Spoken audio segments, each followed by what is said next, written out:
Derecho penal como control social. Bueno, existen dos formas de control social, ¿sí? En primer lugar, podríamos decir que existe el control indirecto o control informal, que es el que no realiza el Estado, ¿ok?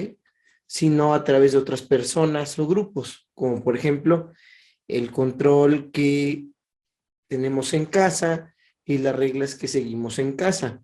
Aunque no es un sistema de control que el Estado eh, manda o regula, pues existe de facto y se sigue, ¿no?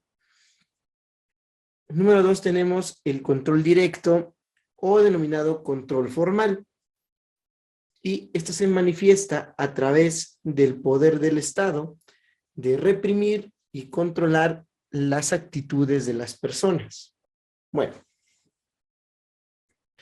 el derecho penal pues va a tener tres aspectos. Va a tener un aspecto objetivo, que es el conjunto de normas jurídicas penales; subjetivo, que va a ser el ius puniendi o el derecho de sancionar o castigar; y el científico, que va a materializarse en la dogmática penal, que es el estudio formal de las normas penales. Bueno, vamos ahora a hablar de los principios fundamentales en el derecho penal. Como todo sistema, se basa su actuar en principios fundamentales, ¿ok? Esos principios generalmente son a la vez garantías para quienes se encuentran supeditados o procesados en el proceso penal, ¿ok? Vamos a ver algunos de ellos. Vamos a iniciar con el principio de legalidad, ¿ok? El principio de legalidad es el que dice que la única fuente del derecho penal es la ley, y por ello los delitos y las penas solo pueden crearse mediante ley. En donde encontramos este principio en nuestro artículo 16 constitucional, que nos dice, por ejemplo, que no podrá librarse orden de aprehensión, sino por autoridad judicial y sin que preceda denuncia, querella de un hecho que la ley señale como delito, sancionado con pena privativa de libertad, y obren datos que establezcan que se ha cometido ese hecho y que exista la probabilidad de que el indiciado lo cometió o participó en su comisión. ¿A qué se refiere esto? A que si la autoridad nos lleva a un procedimiento, tiene que ser porque hayamos infraccionado una disposición en una ley que se señale como ilegal o como que es un delito, ¿sí? Y en este caso, por ejemplo, se dice que a la vez es una garantía porque tú como procesado vas a saber por qué te están procesando, en qué ley está y cuál es el tipo penal. El tipo penal es la descripción que la ley da de los delitos. ¿Sale? Bueno, en el caso que nos ocupa, también dice el artículo 16 que tiene que existir una probabilidad, ¿no? La probabilidad es derivada de la denuncia o la presunción que se le da a la denuncia de que esta es verdadera. Sin embargo, recordemos que siempre debe de haber, aunque sea indicios o medios probatorios o datos de prueba que puedan sostener la posibilidad de que una persona lo cometió. ¿Por qué? Porque estos datos de prueba posteriormente serán medios de prueba y si se perfeccionan serán pruebas. Estos datos de prueba siempre van a derivarse del procedimiento de investigación de la Fiscalía. Entonces, cuando la Fiscalía comienza sus investigaciones y comienza a recopilar estos datos que pueden en su momento sustentar cualquier tipo de presunción de la Fiscalía para poder señalar o imputar a una persona la probable comisión de un delito, pues entonces comenzará el procedimiento de filtración de estos medios, ¿no? Dato de prueba. Si pasó el primer filtro de veracidad, se convertirá en medio de prueba. Si supera la audiencia intermedia, que es el momento en el cual también las pruebas son sometidas al debate de la lógica, la técnica y la veracidad, pues entonces pasarán a ser pruebas que van a ser atendidas por el juez de juicio oral en el juicio oral. ¿Sale? Como vamos a ver más adelante, estos principios se encuentran respaldados generalmente en la Constitución. ¿Por qué? Porque recordemos que la Constitución es nuestro marco superior de todas las leyes, ¿no? Y más en el derecho penal. Es importante que ustedes sepan estos principios, porque el día de mañana que ustedes atiendan un procedimiento penal, pues tendrán que, parte de su trabajo va a ser revisar que se respeten esos principios. Entonces, ustedes podrán identificar en el momento en que estos principios sean violados por alguna autoridad, pues podrán hacer las manifestaciones y accionar los medios que la ley pone y pondrá a su disposición, perdón, para poder realizar su trabajo de forma debida y representar de forma debida los intereses de su cliente, ya sea el imputado y ustedes actúen como defensor, o ya sea la víctima y ustedes actúen como el asesor jurídico, o que ustedes actúen como la representación social, siendo esta encarnada en la fiscalía, o, ¿por qué no?, ustedes actúen como el juez de control de juicio oral o de ejecución, y su principal labor será vigilar que se respeten todos los principios del procedimiento penal y los derechos de las partes que intervengan. ¿Sale? Entonces volvemos. Bueno, a continuación encontramos el principio de la prohibición de la analogía, ¿ok? En la analogía, la ley se aplica a un hecho no comprendido en el texto, ¿sí?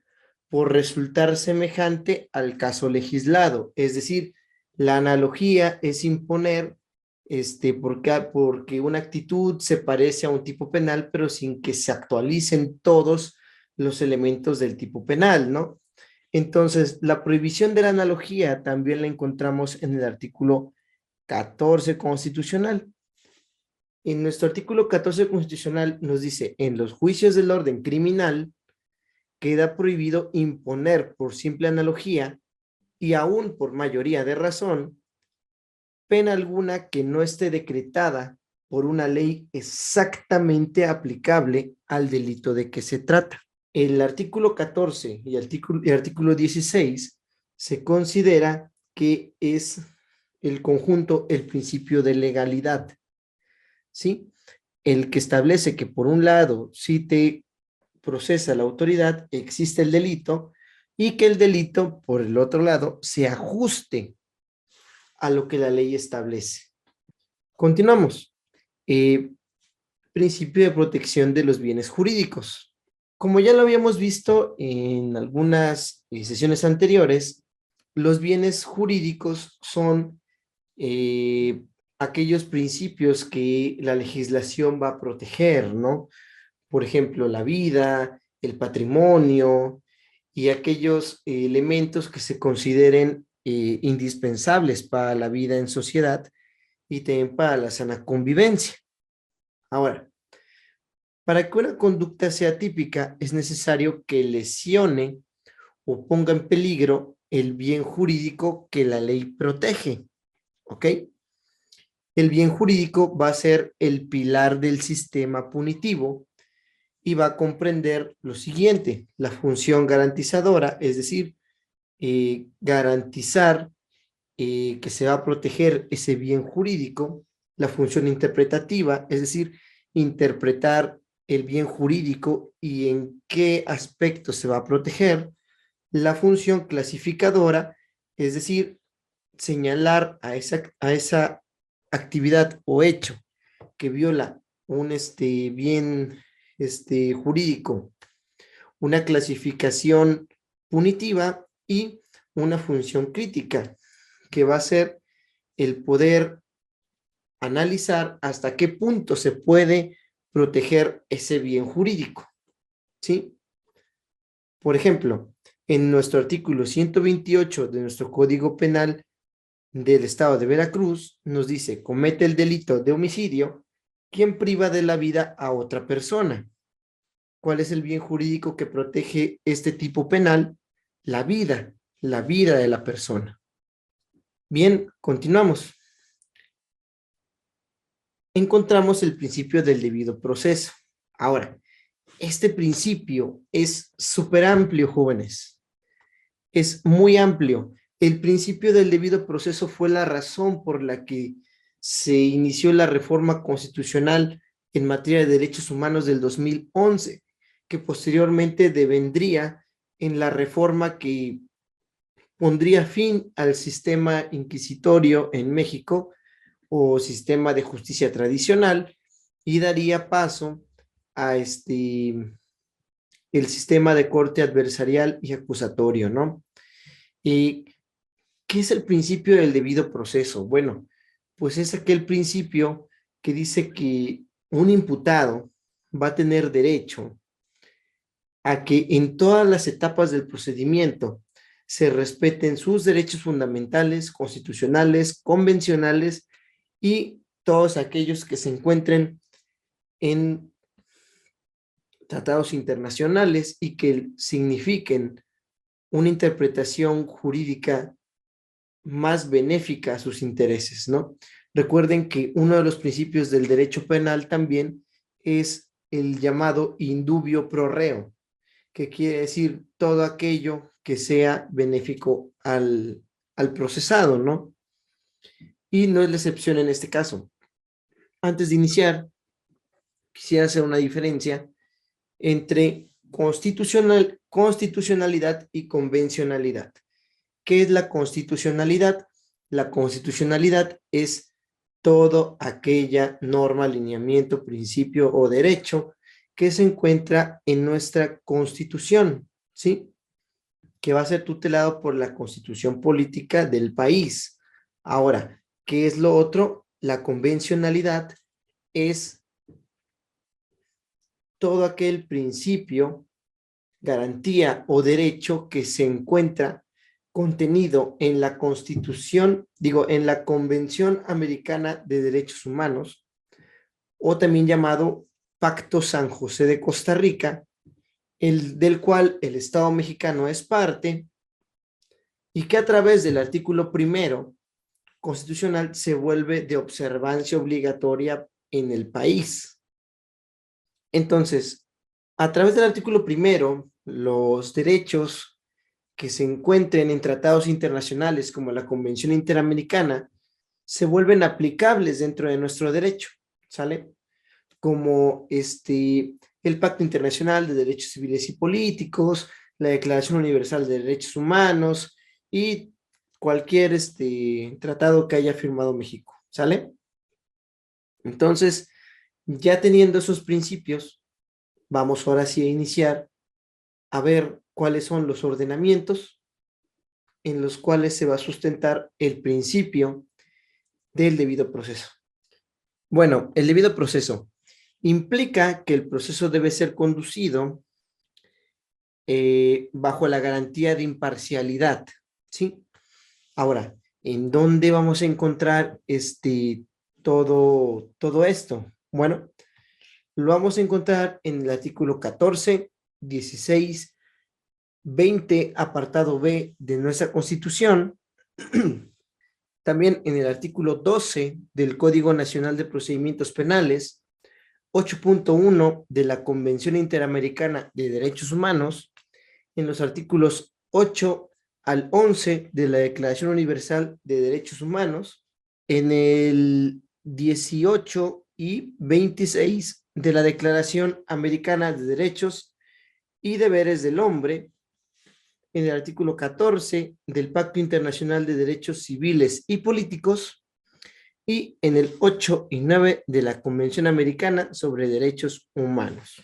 Bueno, continuamos. Por cuanto hace nuestro artículo 14, encontramos fundamentado el debido proceso cuando nos dice que a ninguna ley se le dará efecto retroactivo en perjuicio de persona alguna, ¿ok? Es decir, la ley no se puede aplicar hacia el pasado para afectarte. Por cuanto hace nuestro artículo 16, nos dice que nadie puede ser molestado en su persona, familia, domicilio, papeles o posesiones, sino en virtud de mandato escrito de la autoridad competente que funde y motive la causa legal del procedimiento. Eso es muy importante, la fundamentación y motivación en los juicios y procedimientos seguidos en forma de juicio, en los que se establezca como regla la oralidad. Bastará con que quede constancia de ellos en cualquier medio que dé certeza de su contenido y del cumplimiento de lo previsto en este párrafo. Como podemos ver, todo se basa en el principio de certeza, la certeza jurídica que se da de que se está llevando un proceso conforme a la ley ordena. Si continuamos, también encontraremos el artículo 20, apartado B de la Constitución. Este se lo tienen que aprender muy bien si ustedes van a representar a imputados, porque el artículo 20, apartado B, va a contener, perdón, todo ese catálogo de derechos, garantías que va a tener la persona procesada y que pueden ser invocados dentro del procedimiento. En el aspecto de el debido proceso, nos dice el artículo 20, apartado B, fracción primera, a que se presuma su inocencia mientras no se declare su responsabilidad mediante sentencia emitida por el juez de la causa. De nuevo, encontramos una necesidad de certeza de que no has sido condenado, ¿sí? Es decir, se te está dando la certeza de que se te va a tratar como inocente en cualquier etapa del procedimiento hasta en tanto no se resuelva la responsabilidad. Y el principio de igualdad es que todos van a ser procesados de la misma forma. Muy bien, continuamos. En la fracción segunda nos dice a declarar o guardar silencio. Desde el momento de su detención se le harán saber los motivos de la misma y su derecho a guardar silencio, el cual no podrá ser utilizado en su perjuicio. Queda prohibida y será sancionada por la ley penal toda incomunicación, intimidación o tortura. La confesión sin la asistencia del defensor carecerá de todo valor probatorio. De nuevo, nos encontramos con garantías que intentan dar certeza de que va a existir un procedimiento apegado a derechos humanos. Esto lo sabemos porque nos dice que la incomunicación no se va a permitir, es decir, no se te va a aislar, ¿ok? La tortura también se intenta garantizar de que no va a haber tortura. ¿Por qué? Porque a través de la tortura se extraían las confesiones. Entonces, en muchas ocasiones se confesaba no para emitir justicia, ¿no? Sino para dejar de recibir ese castigo corporal. De la misma forma nos dice que la confesión que sea extraída sin la asistencia de un defensor carecerá de todo valor probatorio. ¿Por qué? De nuevo, para intentar brindar certeza al procesado de que si alguien intenta arrancarle una confesión haciendo violación de los principios que se han enunciado, pues no se tomará en cuenta y al contrario, será sancionado. Sobre esto, jóvenes, existe una serie de procedimientos en contra de la tortura. Si durante la audiencia de control, es decir, la audiencia inicial, el imputado manifiesta que ha sido víctima de tortura o de actos vejatorios de su dignidad, el juez de control deberá ordenar que en ese momento se abra una carpeta de investigación con la finalidad de investigar si ocurrieron estos actos de tortura, ordenando las periciales necesarias sobre la corporeidad del imputado. Es decir, van a revisarlo físicamente para ver si encuentran indicios de tortura. Sin embargo, estamos todos de acuerdo que en muchas ocasiones la tortura no se manifiesta físicamente. Entonces, cuando no se manifiesta físicamente, lo que se debe de hacer es buscar en la psique de la persona cicatrices que nos den a entender que fue víctima de tortura. ¿Cómo se hace eso? A través de un procedimiento que se llama el Protocolo de Estambul. El Protocolo de Estambul es una pericial realizada por un experto en en el estudio de la mente humana, y a través de este estudio va a dictaminar si encuentra en el imputado las características mentales que presentan aquellas personas que han sido víctimas de tortura. El protocolo de Estambul se ha vuelto tan importante al grado de que, por ejemplo, recuerden el decreto de amnistía que esta administración emitió, pone como una causal o una forma de acceder a ese beneficio el haber sido víctima de tortura. Pero muchos profesionales del derecho dicen, ¿cómo compruebo la tortura? Bueno, a través de este protocolo de Estambul. Recuerden que, de acuerdo a nuestro código, tenemos que ofrecer al perito que tenga ese perfil y esa profesionalización de vida para poder dictaminarlo. Y ese es el pequeño problema. Hay muy poca gente certificada para poder realizar el protocolo de Estambul. ¿Sale? Bueno, continuamos. Bien, la fracción 3 del apartado 20, del artículo 20, apartado B, nos dice que se tiene derecho o que va a tener derecho el procesado a que se le informe en todo momento de su detención como en su comparecencia ante el Ministerio Público o el juez los hechos que se le imputan y los derechos que le asisten. Tratándose de delincuencia organizada, la autoridad judicial podrá autorizar que se mantenga en reserva el nombre y los datos del acusador. Como lo podemos ver, de nuevo encontramos principios que intentan dar certeza, ¿no? Es decir, vas a poder saber de qué te están procesando, vas a poder pedírselo al Ministerio Público. Si el Ministerio Público no quiere, podrás pedírselo al juez, ¿ok? Y también, ¿por qué? Porque el juez tiene la obligación de tutelar estos derechos. Ahora, como en toda la ley existen excepciones, y aquí nos dice que la única forma en que no vas a poder saber el nombre y los datos de quien te está acusando es si te están acusando de delincuencia organizada. ¿Por qué? Porque aquí lo que se intenta ahora al revés es proteger a la víctima de que tú ejerzas o intentes ejercer alguna represalia o alguna intimidación en contra de esa persona. ¿Sí? Es por eso que solamente en los tipos de delincuencia organizada, pues encontraremos incluso, por ejemplo, que las audiencias son secretas, las carpetas son cerradas y que no podrás conocer el nombre de quien te está acusando. Bien, la fracción cuarta nos dice que también tendrá derecho el procesado a que se le reciban los testigos y demás pruebas pertinentes y que ofrezca, concediéndole el tiempo que la ley estime necesario al efecto y auxiliándosele para obtener la comparecencia de las personas cuyo testimonio solicite en los términos que señale la ley. A esta fracción se le denomina el auxilio judicial, ¿ok?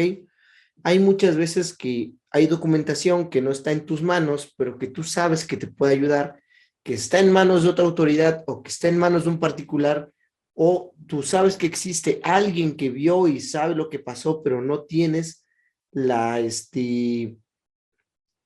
el poder para poder hacerlo venir, entonces se le pide al juez que a través de su conducto lo mande a citar o pida esa información. ¿Por qué? Porque recuerden que el juez es una de las autoridades que puede pedir información a particulares o exigir que alguien se apersone en un procedimiento. ¿Sale? Entonces recuerden, esto también es el auxilio judicial, ¿no? Y entonces se le da o se intenta dar al procesado la certeza de que va a estar asistido debidamente por la justicia para poder allegarse de las pruebas que van a poder ser parte de su defensa. Todavía no estoy tan bien como pensé que estaría. Bueno, iniciamos.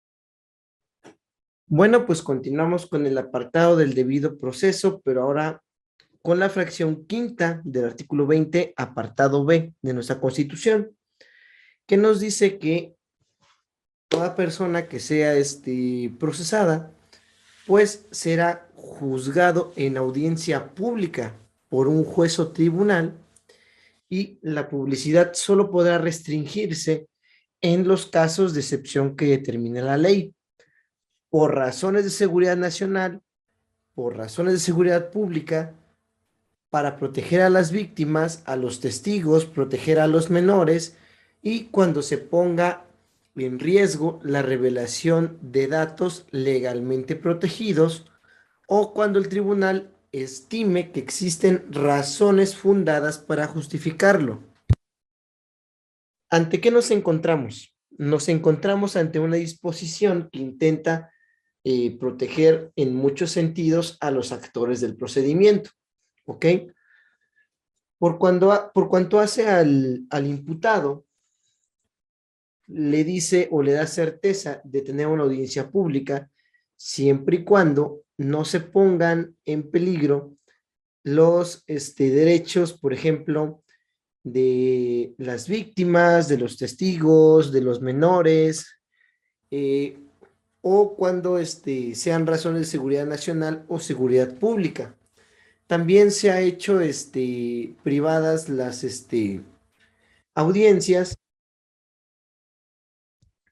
cuando hablamos de procedimientos, por ejemplo, donde existe una víctima que fue violada, que fue ultrajada.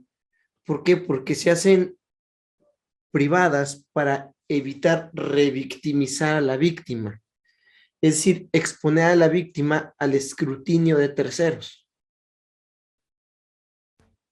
Bien, en la fracción sexta de nuestro artículo 20, apartado B, nos dicen que al procesado le serán facilitados todos los datos que solicite para su defensa y que consten en el proceso. A esto se refiere la carpeta de investigación. El imputado y su defensor tendrán acceso a los registros de la investigación cuando el primero se encuentre detenido y cuando pretenda recibírsele la declaración o entrevistarlo. Asimismo, antes de su primera comparecencia ante el juez, podrán consultar dichos registros con la oportunidad debida para preparar la defensa.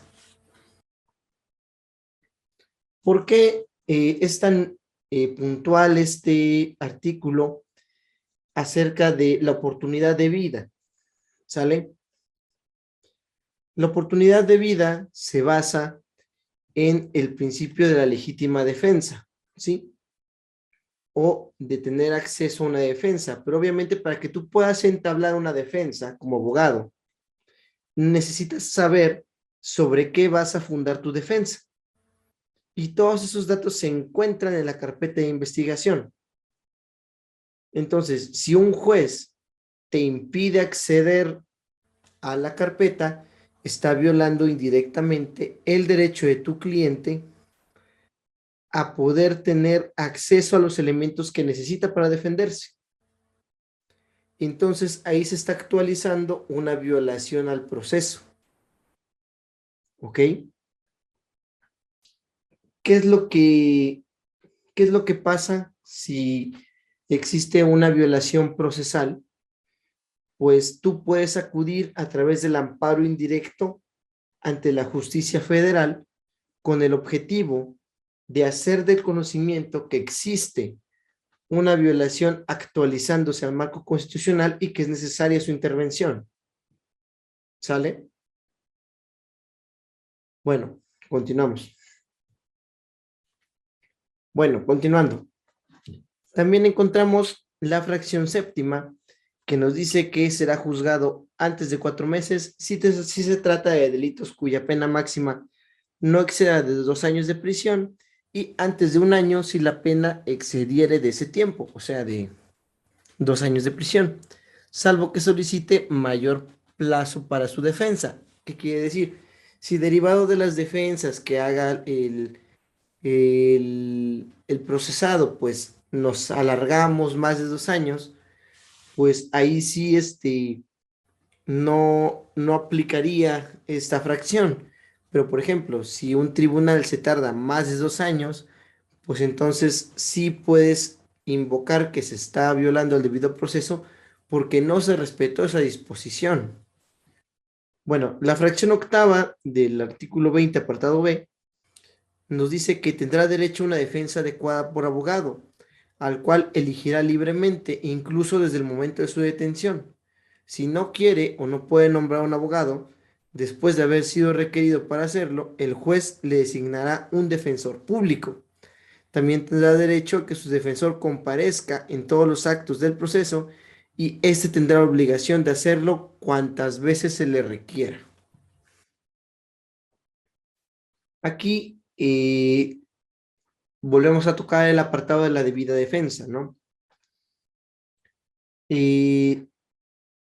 También en el aspecto de brindar un defensor, tiene que ver con el principio que se le denomina tutela judicial efectiva. La tutela judicial efectiva quiere decir que la autoridad judicial te brindó la oportunidad procesal y los medios idóneos para poder defenderte. Es decir, que en su momento te entregó la carpeta de investigación, que si tú no tenías un abogado, te dio un abogado. ¿Por qué? Para proteger tu derecho de acceso a la justicia pronta, eficaz, expedita y todo ese catálogo de bonitos deseos que encontramos en la Constitución, ¿no? Entonces, a eso se refiere. Continuamos. La fracción novena de nuestro ya multicitado artículo constitucional nos dice que en ningún caso podrá prolongarse la prisión o detención por falta de pago de honorarios de defensores o cualquier otra prestación de dinero por causa de responsabilidad civil o algún otro motivo análogo. ¿Ok? Es decir, si tú como defensor no cobraste en su momento, no vas a poder decirle al juez que no lo liberen hasta que te paguen. O si al revés, si es la víctima y no se te ha cumplido en tiempo y forma o no te has podido actualizar el procedimiento para exigir la reparación integral del daño, pues entonces tendrás que hacerlo por la vía civil, pero aquello no quiere decir que se va a prolongar la prisión del procesado por alguna de estas razones.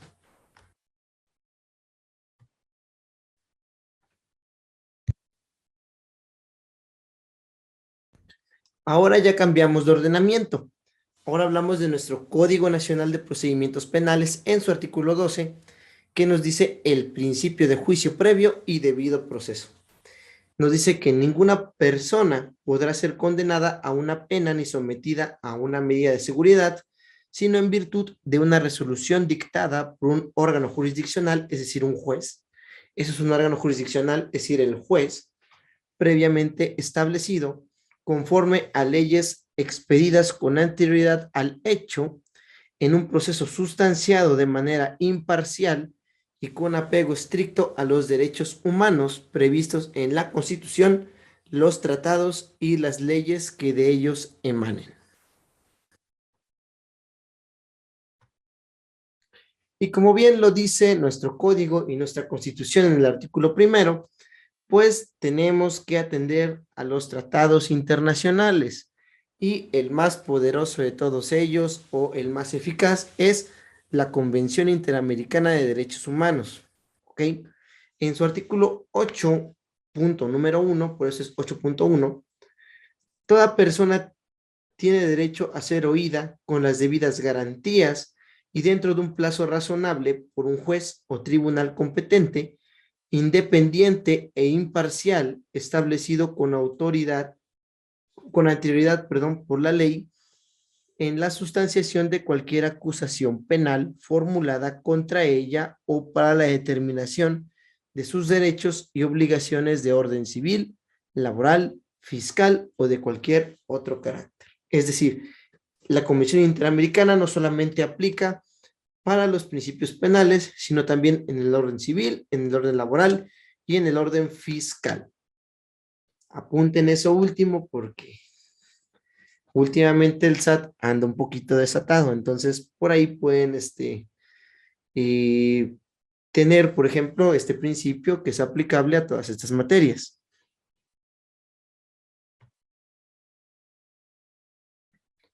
Bueno, continuamos. El principio de ejecución legal, ¿ok? Nos dice que la ejecución de las penas debe realizarse con sujeción a la Constitución y al Código de Ejecución Penal. Esto lo encontramos en el artículo 21 constitucional.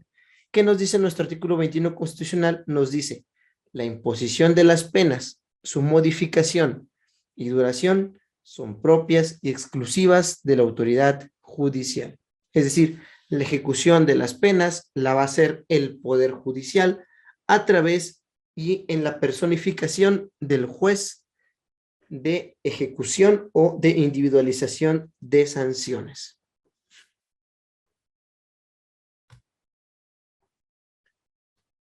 Continuamos el principio de probada responsabilidad penal, ¿sí?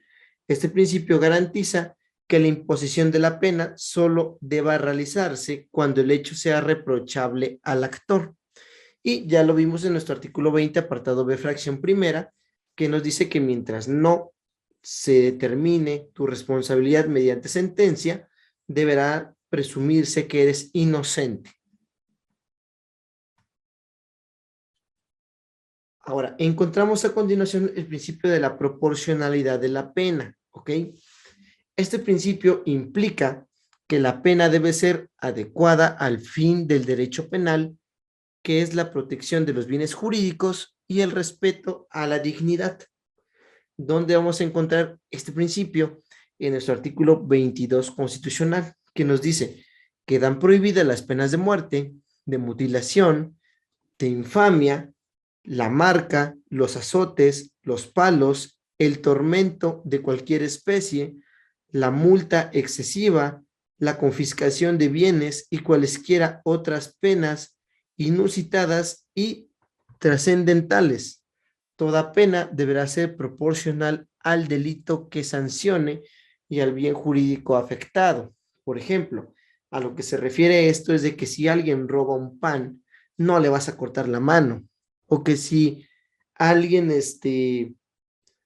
en un accidente lamentablemente terminó con la vida de una persona, pero sin tener el ánimo de terminar con la vida de esa persona, es decir, con ausencia de dolo, pues no podrás señalarlo o condenarlo a una pena de muerte. A eso es lo que a esto se refiere el principio de la proporcionalidad de la pena. La pena debe de ser proporcional a la actitud desplegada por el sujeto activo o al procesado. ¿Sale? Si nosotros imponemos penas desproporcionales, se está violando un principio fundamental del derecho penal moderno.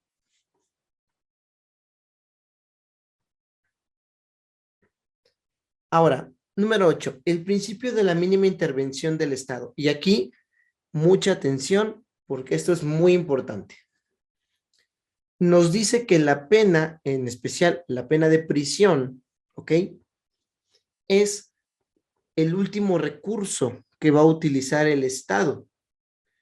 Y solo en ese caso se va a justificar su empleo. Lo encontramos en nuestro artículo 18, que nos dice, solo por delito que merezca pena privativa de la libertad, habrá lugar a una prisión preventiva.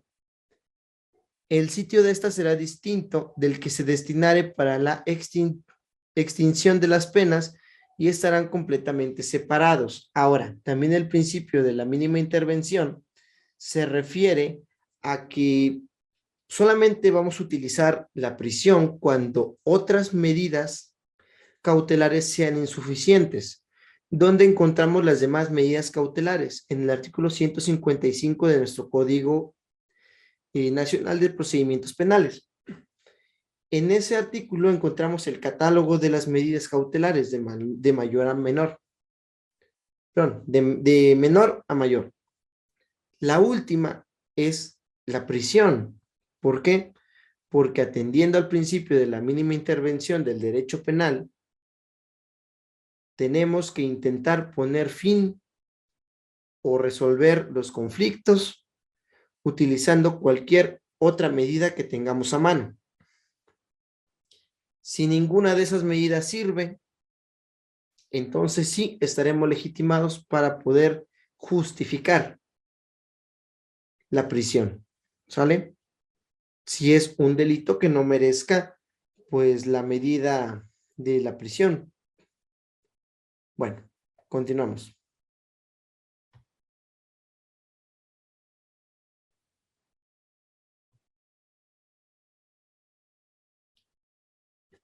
La igualdad, sí, este es otro de los principios del derecho penal. Nos dice que la ley se aplica a todos los habitantes del territorio nacional y lo encontramos en el artículo 20, apartado A, fracción quinta, y en el artículo 10 y 11 de nuestro Código Nacional de Procedimientos Penales.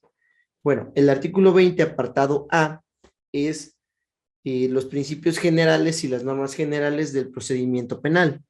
En la fracción quinta nos dice que la carga de la prueba para demostrar la culpabilidad corresponde a la parte acusadora conforme lo establezca el tipo penal.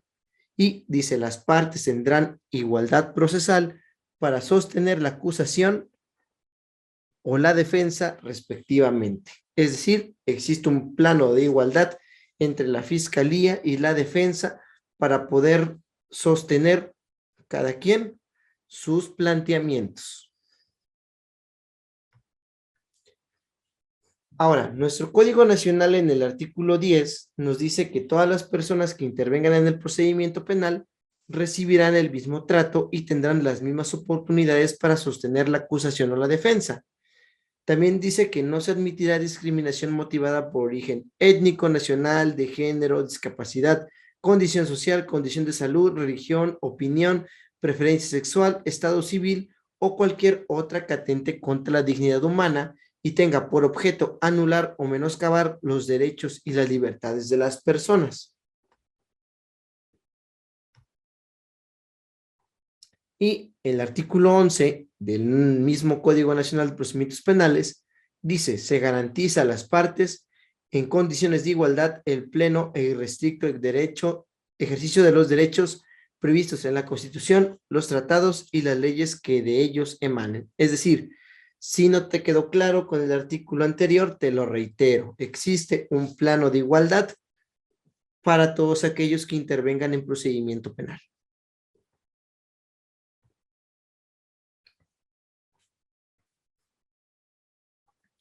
Bueno, continuando, ahora vamos a hablar de la ley penal.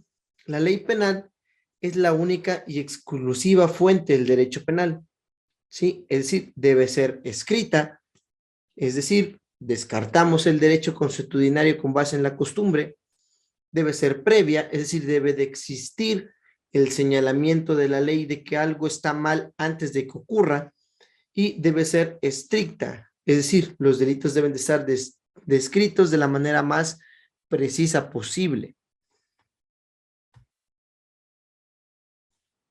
Ahora, ¿cómo vamos a aplicar la ley? Tiene una limitada extensión y también un espacio temporal y personal. Es decir, la ley puede aplicarse en el espacio, en el tiempo y en la persona.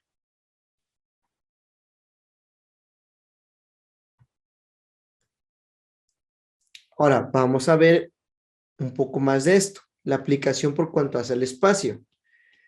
¿Sí? Si hablamos del espacio, hablamos del principio de territorialidad, es decir, la ley es aplicable a todo hecho punible cometido en su territorio nacional. Y obviamente su contraparte, la extraterritorialidad, pues ya habla un poquito del derecho internacional, ¿no? Por ejemplo, el derecho de la defensa, el derecho de la personalidad o el principio de la justicia universal, que es el que rige los tribunales, como por ejemplo el Tribunal de la Haya para los crímenes de guerra, o que en su momento hizo posible, por ejemplo, que la justicia española intentara juzgar a dictadores, como por ejemplo creo que fue a Pinochet, a quien intentaron procesar con base en el principio de la justicia universal. Y número dos, por cuanto hace su aplicación temporal, pues es el principio de la irretroactividad de la ley, ¿no? Es decir, cuál es el momento de comisión del hecho, es decir, en qué momento se cometió, cuáles son la sucesión de las leyes penales en el tiempo, para ver cuál ley es aplicable de acuerdo al tiempo en que se cometió ese delito y, como lo dije, las leyes vigentes en ese momento y los tipos penales vigentes en ese momento.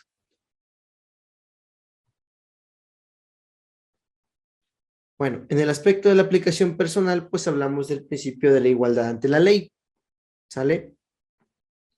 Hablamos, por ejemplo, de que existen pues algunas excepciones, ¿no? Como por ejemplo el fuero constitucional, la inimputabilidad cuando son personas que no están bien de sus facultades, o la inmunidad tratándose de personalidades diplomáticas, ¿no? Ahora, el concurso penal, que es otra parte de la aplicación personal de la ley, se presenta cuando sobre un hecho que se haya cometido por una persona, actualiza al mismo tiempo varios preceptos legales, ¿sí? Y entonces se deberá evaluar cuál es el que debe de ser aplicado. Bien, ese es el fin de la clase.